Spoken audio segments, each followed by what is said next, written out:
Thank you for watching KTN News. Welcome back to Africa Speaks as we continue talking about issues affecting the region, the continent, and beyond. But now in studio with me, I have Onchari Oyeyo, international affairs expert, as we talk about Kenya through the global eye, just what has happened in Kenya these past week. Onchari, welcome to the set. And in the onset, we saw the arrival of the Iranian president. First of all, we were supposed to appear on here on Wednesday, showed up the following day. Just what does that mean? I think there was confusion because of what we call an improperly, crafted foreign policy. As of now, I think the president is still trying to, he's actually flip-flopping from left to right. And he has not found his bearing as far as foreign policy is concerned. For the longest time, obviously, Kenya was colonized by the British, so it was always leaned west. We've always made friends with the Americans, the Britons, the French, the Belgians, the Danish, the Finnish, and all that. But then when Kibaki came into office, he opened the path to the east a little bit, and he moved us closer to China. They supported so many projects around here. And then, of course, we came in, and then there was a bit of balance. He could listen to the west and then a little bit to the east. When it came to projects, he could go to the east. When it came to national security and other global issues, he could go to the west. Now, the president has not found his bearing. That is why at some point he welcomed the foreign minister of Russia. And now we saw the Iranian president, and then obviously the West is concerned because of the direction in which he wants to take the country. So I think some phone calls were made, and then he was asked what he's trying to do. That is why there was confusion. We cannot ascertain that, but that notwithstanding, the Iranian president Raisi was in the country, and he gave promises, including the establishment of a vehicle assembly plant in Mombasa. This goes in ties together with President William Ruto's initiative of creating jobs and moving forward in terms of business. How will Kenya continue benefiting from Iran, and how do they also get to benefit from Kenya? Realistically speaking, Kenya does very minimal trade with Iran, and there's so much. There's only so much that Kenya can get from a close association with Iran. Obviously, Iran is under very heavy sanctions, and it's in the what I'd call the Russian sphere. We have Iran, North Korea, Russia, a little bit of China, but not so much. So these are countries which are under severe international sanctions. For example, Russia is not in the SWIFT system. You cannot get money being sent to Kenya from Russia. So I don't think the country has much to gain from these relationships. As you know, Russia is struggling to contain its war with Ukraine because basically it's battling NATO. So all those promises of vehicle assembly plant in Mombasa, neither here nor there. Iran has so much to deal with internally. Actually, I compare Iran with North Korea. They tend to come out posturing with the idea of manufacturing weapons instead of trying to make sure their people are, well taken care of. But someone would argue that there is no problem in acquiring new friends in the entire geopolitical system that we are right now. So if I am friends with say, Iran, why should the US have a say in it? No, that is okay. There's a difference between me choosing to be a friend, whether you like it or not, and a country trying to drift towards a particular direction which can endanger the well-being of its people.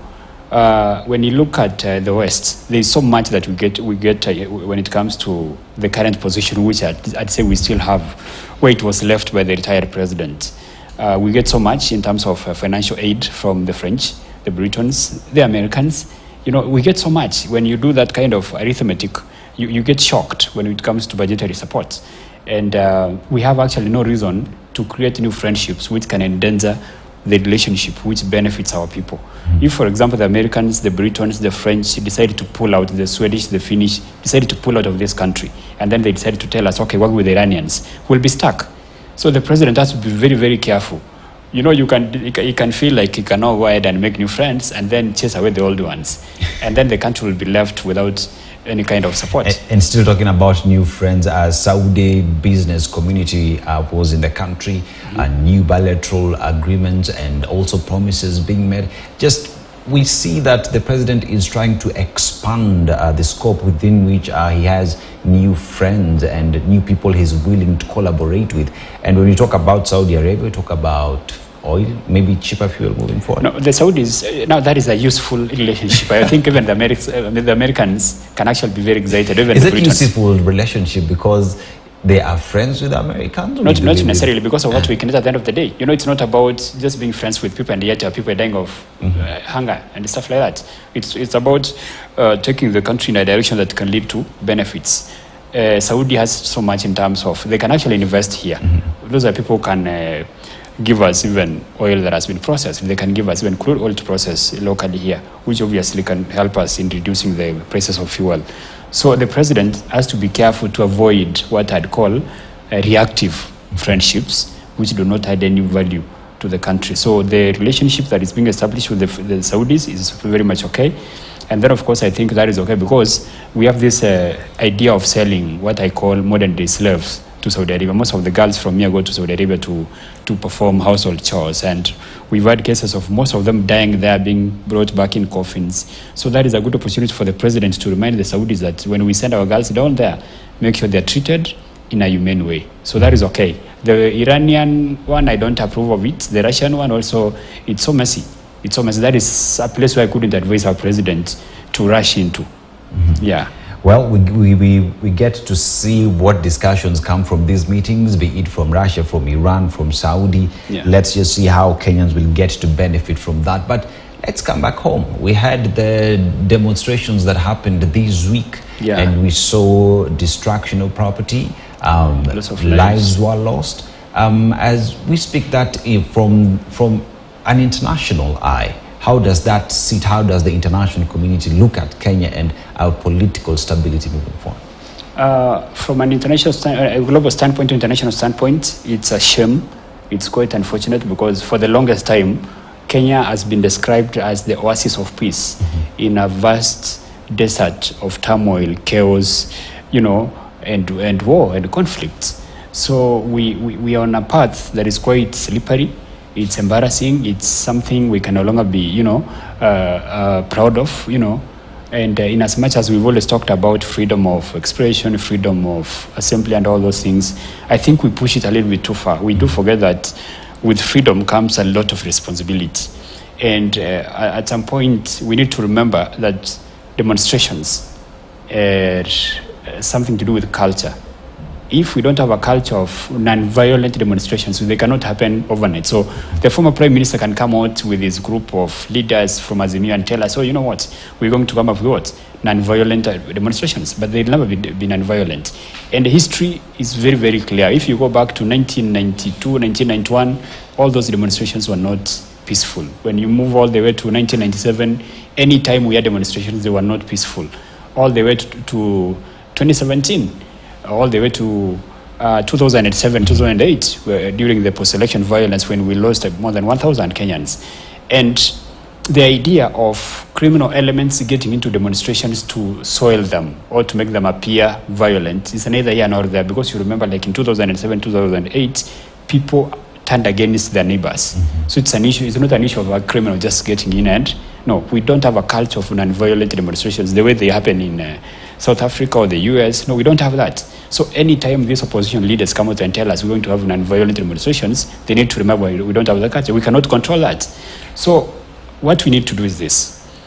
We need to have... Yes, and while you're giving us on what we need to do, also address the fact that the Constitution gives Kenyans that right to go picket and demonstrate in a peaceful manner, and police ought to be there to provide security. So then, how then does the opposition, what responsibility would they bear in making sure that the people, the demonstrations they're called is peaceful, and the police, the government, be there to also provide security as enshrined in the Constitution? A couple of things. Number one, the Constitution as the supreme law of the land does not operate in a vacuum. That is why from time to time laws are revised. We come up with new laws. So the Constitution envisages or foresees a situation in which citizens are informed, the police say sufficient, so that when there's a demonstration, it's peaceful. But we are about maybe 100 years away from there. We are not there yet. So what do? Anytime we are told we're going to have peaceful demonstrations, the guys who are organizing this need to remember they'll never be peaceful. It will never happen. Property will be destroyed. looting will take place, and in some cases, people will be hurt. The very people we call upon to show up for demonstrations are actually the ones who turn against their neighbors. We saw the way a supermarket was raided in Kisumu, for instance, and items were lost. So what we need to do is this. There need to be emphasis by the opposition guys on their supporters. Anytime you go to there to demonstrate, make sure you don't break the law. Okay, I know they'll shout, they can come out and make that kind of pronouncement, but it might not make much of an impact. Then, when you look at what we have in terms of security, our policemen and women are not enough. They cannot be able to man all the guys who show up for demonstrations. So there has to be some kind of moderation in how we do this, both by the opposition and the government. But then again, how did we find ourselves here? You know, there comes a time when some things cannot be avoided. So, are the protests or the riots necessary? The answer is no. We had an election, okay? An election in which, of course, we had a government supporting a candidate. The candidate lost, right? And then from there, they were not satisfied. They took their case to the Supreme Court, believing the system could work, and I believe it worked. So the court made a ruling. It was not respected. So why do we have elections if when we have an outcome, you cannot respect it? It has happened, I think, for the entire duration I've been alive. No election has been accepted as free and fair. 2002 it was. That nullifies, 2002. I think that is the only time. That nullifies the very reason why we actually go to the polls. Why go to the election if it's not going to be respected? But at the demonstrations that are being called also have issues that people want to be addressed. Talk about cost of living and what is happening in the country. Don't you think that is something that Kenyans is legitimate and they ought to be heard? The answer is no. You know, complaining about the cost of living is okay. But we need to ask ourselves where the rain began beating us. Let's dial back to 2008.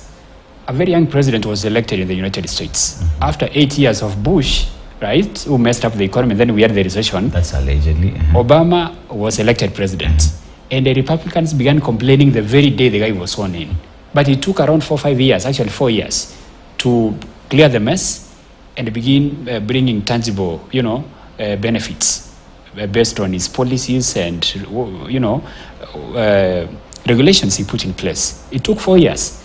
So the former prime minister, together with the retired president, messed up this country big time with the nonsense of BBI, talk about the KEMSA scandal, theft that happened. A lot of money was lost. It was a case of borrowing and stealing for 5 years. Now they expect this guy to actually undo that mess in less than a year. He's not Superman. He's man with blood and flesh like me and you, okay? Now, I know this president and his administration are very poor at communication. So what they have is a communication crisis. They've come up with Hustler Fund. I don't have to like it. They reduced the cost of fertilizer, right? And then he's not even done putting together his government. He has done so much, but he's not communicating without that. So these guys are talking about stuff that does not even make sense, and they're using it to cause loss of lives and destruction of property. It's not leadership at all. So what we need to do is to have these guys reminded that the man who is leading this demonstration is a man I respect very much, has lost the point. When he was being supported by the government, some of us kept quiet, and we actually expected him to be sworn in. He was not. Okay? So he needs, when it comes to international best practices, a newly elected leader is supposed to be given 2.5 years for people to begin questioning whether he has delivered or not. But then again, the opposition does not have to wait for 2.5 years. They start working immediately. But if that rests there, let's go to Sudan, because we cannot end this here. But then again, let's go to Sudan. The war continues. President William Ruto led a meeting of IGAD leaders towards trying to find a solution in Sudan. As we talk about, at some point they even discussed in terms of sending a regional force to go help in quelling war in Sudan. Remember that one party sent a representative to that meeting. The other party, that is led by Burhan, did not send a representative. Just what message are we getting from the general Burhan in terms of not wanting to be part of this conversation aimed at bringing peace? And moving forward, what should the region, the AU, do, and the global powers as well? I think the speed at which IGAD is moving to help the people of Sudan who are suffering is very, very slow. Because every single day that passes, people are being killed, property is being destroyed, and rightfully, as the president said sometimes back, infrastructure that is being funded by African money, that was constructed using our money as Africans, is being destroyed. Now, unfortunately, the two guys have not gotten to learn that they're actually destroying their own country, and it will take a very long time to rebuild. So the force is fine. It's actually long overdue. They need to come up very quickly with enough people sent there to make sure there's a protection of crucial installations, schools, media stations, and government, offices. That is long overdue. Then number two, I think there is some kind of reluctance in pointing out areas where there are mistakes. For example, like last time I was here and I said, the guy who used to head the Janjaweed is making mistakes because he's using the access he was given by the former dictator to wreak havoc, to cause mayhem in the country. And when the general decided not to send a representative, he's sending a message to the African heads of state and government. You guys are taking a long time, and some of you are taking sides with someone I'd call a criminal. So the general is the one who has a right to actually bring order to Sudan. If this guy wants to have a cake, a piece of the pie in government, he has to wait for an election in which he will present his name, campaign like in another democracy, and either lose or win the election. But trying to fight the general so that he can capture power is not right. But as you speak, you've rightfully said people are dying, economy is crashing every second that we keep waiting. Isn't it about time that dialogue was given a chance, if that is what we need to bring peace in Sudan? And that all parties, the general and the other party, to sit down and find a solution? When dialogue is being pursued, sometimes you can predict its end. Sometimes you can sit and talk and then achieve nothing, right? So when the Americans tried to side with the general and said, hey, let's have the recognized former structures taking leadership as you bring order, there was no support from especially African countries. They did not voice their support for that. I think at some point the Americans got frustrated and pulled out. So the general, I think, is right. When the African leaders will show the kind of direction or sense of direction they need to show, then I think he can be part of that. And I'm very sure he wants to be part of any dialogue which leads to the resolution of the crisis. Remember, it's only the Sudanese army that has actually not bombed schools. They've not bombed hospitals. But the other guy, the criminal from the other side, who was in charge of the Janjaweed, which killed so many people during the Darfur crisis, is the one who has been spearheading the RSF, which has been raping women, destroying schools, destroying hospitals. They do it indiscriminately. So they need to just come out and make a pronouncement that we recognize the army, and then from there they can begin now ordering the country around that kind of structure. And finally, yes. Oyeyo, in less than 2 minutes, let's talk about retired President Uhuru Kenyatta in Goma taking conversations outside Nairobi to Goma to find a solution. Are we likely to see Congolese back on track, peace finally realized in that country? Yeah, I think the leadership that has been demonstrated, not by outsiders, but by Felix himself, has been outstanding despite the challenges. So I think there is determination by the Congolese leadership. It's unfortunate we lost a key figure from the opposition, which obviously will again stoke violence in some places. But I think the Congolese are tired of chaos, and they are determined to bring peace into their very rich, very wealthy nation. So I'm seeing signs of progress, and obviously I've always supported the effort of the retired president, in as much as I don't like what he did when he was president for the last 10 years. So outside there, he's doing a good job. Yeah, so whatever effort you can put in place to make sure the Congolese are able to get peace, that is fine. So, and they need to be supported because in December they have an election, which is very crucial. Yes. Yes. Onchari Oyeyo, international affairs expert, giving us 2 cents on how the country is doing, the region, and what also needs to be done. Remember that when we talk about peace, be it in Kenya, our region, and the entire world, we continue to champion for that because that is a God-given right. My name is Dennis Asato. Many thanks for watching, and I leave you with the viewing that continues. Bye-bye for now.